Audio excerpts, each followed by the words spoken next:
Welcome to the show the tales of movie. आज हम इस एपिसोड में American supernatural horror film the Ring को हिंदी में एक्सप्लेन करेंगे।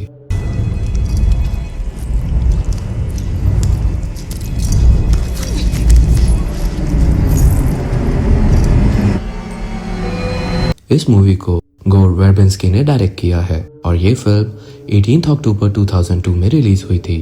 ये 1991 में कोजी सुजुकी द्वारा लिखित नॉवल पर आधारित है और 1998 में आई cult classic Japanese horror film the ring का रीमेक है।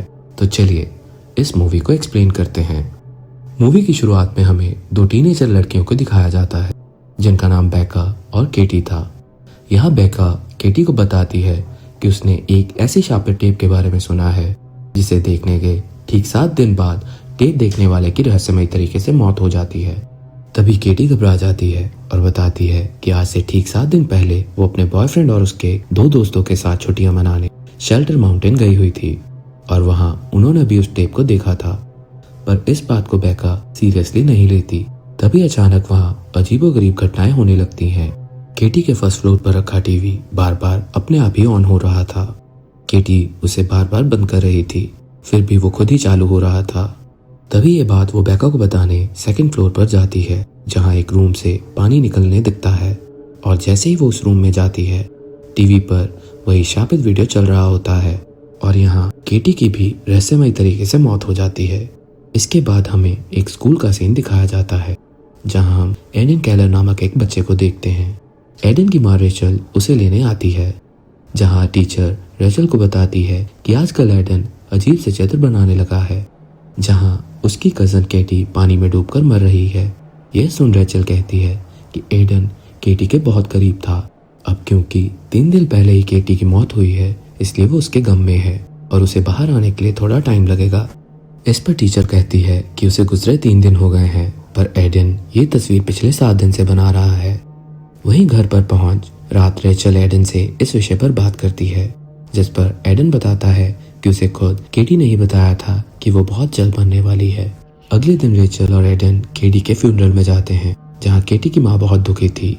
वो रेचल को बताती है कि मैंने नेट पर घंटों सर्च किया पर मुझे कोई भी ऐसा केस नहीं मिला जिसमें 16 साल की लड़की की दिल की धड़कन अचानक से बंद हो गई। मैंने 3 डॉक्टर से भी बात की पर किसी के पास भी यह जवाब नहीं कि मेरी बेटी की मौत कैसे हुई। वो रेचल से कहती है कि तुम एक रिपोर्टर हो तो प्लीज पता लगाओ कि उसकी मौत कैसे हुई। तभी फ्यूनरल में केटी के कुछ दोस्त भी आए थे जिनसे पूछने पर रेचल को पता चलता है कि केटी अपने बॉयफ्रेंड जोश और उसके 2 दोस्तों के साथ शेल्टर माउंटेन घूमने गई थी जहां उन्होंने एक शापित टेप को देखा जिस कारण केटी, जोश और उसके 2 दोस्त ठीक 7 दिन बाद सेम डेट पर मारे गए।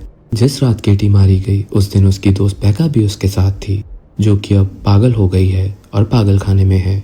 वहीं हम यह भी देखते हैं कि एडन कुछ महसूस कर पा रहा था और एक जगह उसे किसी आत्मा की मौजूदगी का एहसास भी होता है। अब रेचल केटी के केस पर स्टडी शुरू कर देती है जहां उसे पता चलता है कि केटी और उसके 3 दोस्त जो शेल्टर माउंटेन घूमने गए थे उन सभी की मौत एक ही दिन रात ठीक 10 बजे हुई थी। वहीं और खोजबीन के दौरान उसे उनके उन दिनों के कुछ तस्वीर भी मिलते हैं जिसमें एक फोटो में उन सभी के चेहरे अजीब तरह से ब्लर थे। रेचल और खोजबीन के लिए शेल्टर माउंटेन जाती है। वहां पहुंच रेचल केटी की तस्वीर दिखा होटल के मैनेजर से उसके बारे में पूछती है। वो बताता है कि वो केबिन नंबर 12 में थे और उन्होंने पैसे भी नहीं दिए। वो बताता है कि हम यहाँ वीडियो टेप्स और वीडियो प्लेयर प्रोवाइड करते हैं। यहाँ जो भी कस्टमर आते हैं वहीं छोड़कर जाते हैं और रेचल उसी केबिन में रुकती है जहाँ केटी और उसके दोस्त रुके थे। रेचल उन कलेक्शन में से एक वीडियो टेप उठा अपने साथ ले जाती है और रेचल भी उस टेप को देखने लगती है। उस वीडियो में हम कई सारी चीजें देखते हैं जैसे एक कुआं, एक चेयर, बालों में कॉम्ब करती हुई एक महिला, समुद्र, अजीब सी चीजें, आत्महत्या करती वही महिला और एक भूतिया रूपी लड़की। और टेप एकदम से खत्म हो जाता है और रेचल को कॉल आता है जिसमें एक लड़की 7 दिन बोल चुप हो जाती है। रेचल डर कर वापस अपने घर आ जाती है पर वो टेप भी अपने साथ ले आती है। वो ये सारी बातें अपने एक्स हस्बैंड नोआ को बताती है पर नोआ को उसकी बातों पर यकीन नहीं होता और जिद करता है कि उसे भी वो टेप देखना है। रेचल के मना करने के बाद भी वो उस टेप को देख लेता है और टेप के खत्म होते ही उन्हें कॉल आता है। मगर वो कॉल नहीं उठाते। वहीं रेचल उस टेप की एक कॉपी बनाती है और दूसरी टेप नोआ को दे उसके बारे में पता लगाने को बोलती है। नोआ उस टेप को अपनी स्टूडियो ले जाता है, चेक करता है, पर उसे उस टेप की कोई भी कोडिंग और रिकॉर्डिंग नहीं मिलती।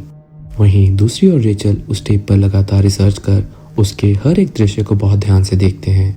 जहां उसे एक लाइट हाउस दिखता है, वो उस लाइट हाउस के बारे में पता करती है। उसे पता चलता है कि वो लाइट हाउस मॉस्को आइलैंड में स्थित है और जब वो उस मॉस्को आइलैंड पर सर्च करती है तो उसे एक किताब में उसी महिला का फोटो भी मिलता है जिसे उसने टेप में देखा था। उस महिला का नाम था एना मॉर्गन। रेचल लगातार उस महिला की हिस्ट्री को भी सर्च करने लगती है, जहां उसे पता चलता है कि मॉर्गन अपने हस्बैंड के साथ उसी आइलैंड में रहती थी और वो लोग हॉर्स ब्रीडर थे और एक समय के बाद सारे घोड़े पागल होकर पानी में कूदकर अपनी जान दे रहे थे और शायद इसी डिप्रेशन में आकर एना ने खुद की जान दे दी।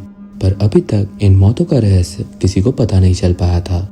वहीं शॉपिंग के दौरान नोआ की नजर सीसीटीवी फुटेज पर जाती है, जहां सब ठीक तो था पर उसका चेहरा अजीब सा ब्लर था, जैसे केटी और उसके साथी रेचल के फोटो के साथ हो रहा था। ये देख नोआ घबरा कर वहां से निकल जाता है। वहीं रेचल एक बुरा ख्वाब देखने लगती है जिसमें वो खुद के मुंह से एक बड़ा बाल निकालती है और एक डरावनी लड़की को भी देखती है जो उसे पकड़ लेती है। वहीं नींद खुलने पर वो देखती है कि उसके हाथों में किसी के पंजे का निशान था। वो एडन को देखने जाती है, जहां एडन भी उस कर्स टेप को देख रहा होता है। मतलब अब एडन भी शापित हो गया था। रेचल तुरंत उसे बंद कर एडन को पकड़ के रोने लगती है। तभी उन्हें कॉल आता है, वो फोन काट देती है। तभी उसे दोबारा कॉल आता है जो नोआ होता है कि तुम सही थी, वो शाप सत्य है। तभी रेचल बताती है कि हमारे बेटे ने भी वो टेप देख लिया है और रोने लगती है। वही रेचल को शापित हुए 6 दिन हो गए थे और वो लोग मॉस्को आइलैंड की तरफ निकल पड़ते हैं। वही रेचल बताती है कि एना मॉर्गन की जिंदगी बड़ी अजीब थी। पहले वो बहुत खुश थी, अपने पति के साथ घुड़सवारी करती थी। फिर एक दिन पता नहीं क्या हुआ, सब कुछ बदल गया। उसकी जिंदगी में अजीब हुआ और वो योला सिटी के मेंटल हॉस्पिटल पहुंच गई। वो कहती है कि मेरे पास सिर्फ एक दिन बचा है, तो तुम मेंटल हॉस्पिटल जाओगे और मैं लाइट हाउस, क्योंकि मॉर्गन का पति अभी भी जिंदा है और वो वहीं रहता है। वहीं हॉस्पिटल पहुंच नोआ को पता चलता है कि एना अपने अंतिम समय में एक मेंटल हॉस्पिटल में भर्ती हुई थी और वो पूरी तरह से पागल हो चुकी थी।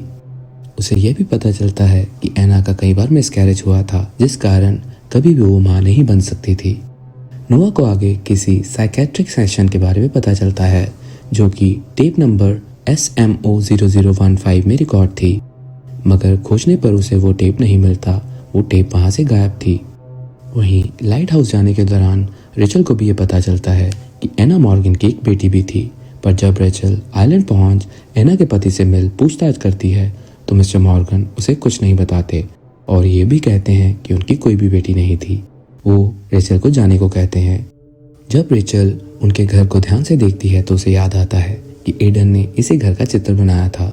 वहीं इसकी जानकारी के लिए जब रेचल एडन को फोन करती है तो वह कहता है कि एक छोटी लड़की उन सारे ड्राइंग्स का विजन दिखाती थी, इसी कारण वो ड्राइंग्स बनाता था।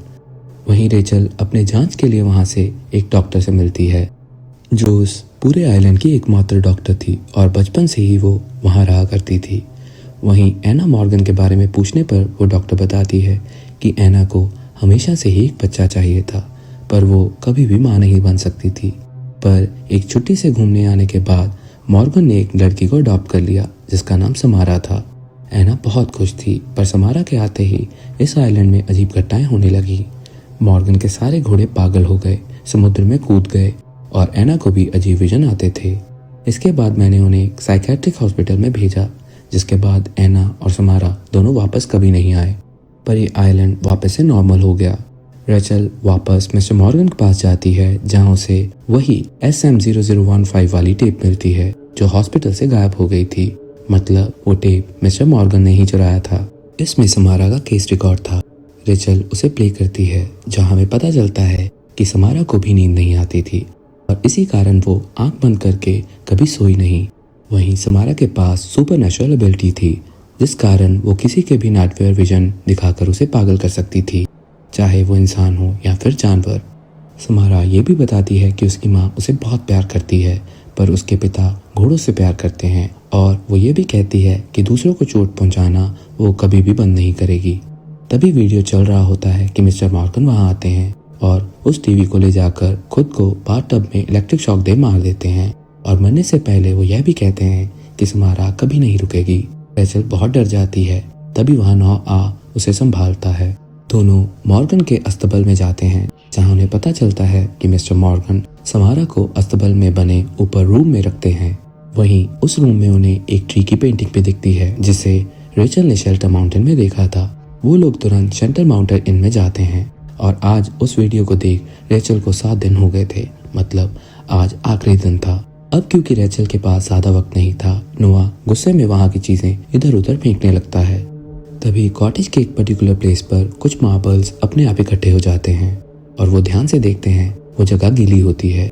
नोआ उस जगह को कुल्हाड़ी से तोड़ देता है और उसके नीचे उन्हें एक कुआं मिलता है। वो कुएं के पास जा उसे देखने लगता है। तभी ऊपर टीवी सरक कर रेचल पर गिर जाता है और रेचल कुएं में गिर जाती है। नोआ मदद लेने जाता है। रेचल नीचे उसका इंतजार करती है। रेचल को उस कुएं में खरोंचने पर नाखून के टुकड़े मिलते हैं। तभी कुआं अपने आप वो लिड ढकने लगता है। तभी एक हाथ रेचल को पकड़ता है और उसे एक विजन आता है। हम समारा को उसी कुएं के पास देखते हैं, पर तब कोई भी कॉटेज नहीं था। तभी एना पीछे से एक प्लास्टिक बैग से समारा का मुंह बांध उसे बेहोश कर कुएं के अंदर ढकेल देती है और उस कुएं को ऊपर से ढक देती है। पर गिरने के बावजूद भी समारा 7 दिन तक वहां जिंदा रही और फिर उसकी मौत हो गई। जैसे ही रेचल उस विजन से बाहर आती है, उसे समारा का स्केलेटन मिलता है। हम देखते हैं कि रेचल के हाथों में बना समारा का निशान मिट जाता है। इसका मतलब कि 7 दिन हो गए और रेचल जिंदा है और यहाँ रेचल का कर्स भी खत्म हो गया है। तभी नोआ वहां रेचल और समारा का स्केलेटन बाहर निकालता है। रेचल समारा का रीति रिवाजों से फ्यूनरल करते हैं ताकि समारा की आत्मा को शांति मिल सके। रेचल बताती है कि समारा बस अपनी कहानी लोगों तक पहुंचाना चाहती थी, उसके साथ क्या हुआ था, और दोनों वापस अपने घर आ जाते हैं। वहीं अगली सुबह रेचल को एडन के हाथों पर समारा के हाथों के निशान दिखते हैं। उसकी नाक से खून भी बह रहा होता है। एडन कहता है तुम्हें उसकी मदद नहीं करनी थी, वो कभी नहीं सोती। रेचल समझ जाती है कि कर्स खत्म नहीं हुआ।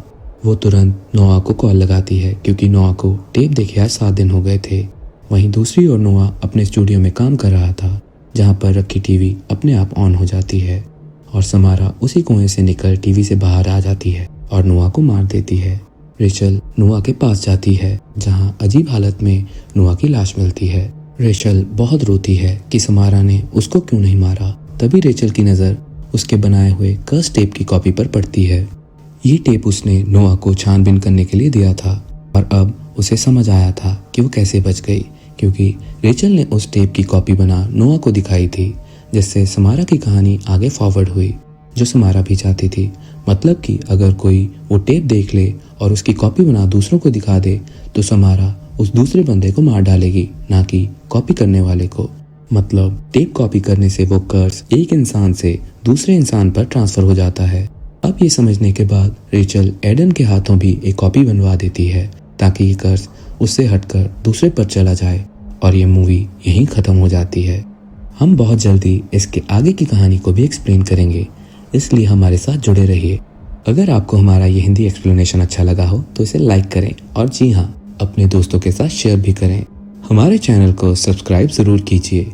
हम अच्छी अच्छी वीडियोस बनाते रहेंगे। तब तक के लिए खुश रहिए, आबाद रहिए। शुक्रिया।